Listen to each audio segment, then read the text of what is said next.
Good evening everyone. তো আমরা আইসি আজকে আর্যনগর বাজারও। তো বাজারও কি কি বাজার হলো আমি সম্পূর্ণ ব্লগটা দেখতে থাকুন।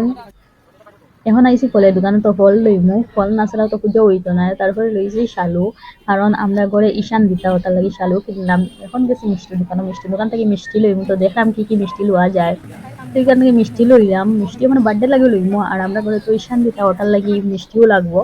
এই দেখো আর কেন করে ভিউটা কত সুন্দর, আইফোন তাতে আরো সুন্দর লাগলো। তো ওইখানে সুমিতা আর আমার শোনায় যে গল্প লাগাইছেন দিদি আছে নাম লাগে, গল্প দিয়া তারপরে এখান থেকে আমি সবজি লইলাম।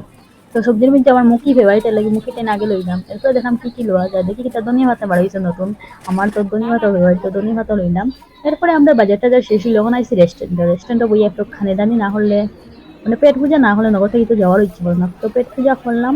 এরপরে আইসি আমরা সব বন্ধুরা এখন বেকারি থেকে কেক লইলাম, কারণ আজকে আমার বার্থডে, ওটার লাগে কেক লইলাম। এরপরে আইসি ঘরে, এই দেখো রেডি হয়ে এখন হিরোইন হয়ে গেছি। আগে আসলাম হিরোইন, এখন ইয়া হিরোইন। হিরোইন হয়ে এখন বার্থডে সেলিব্রেট করলাম।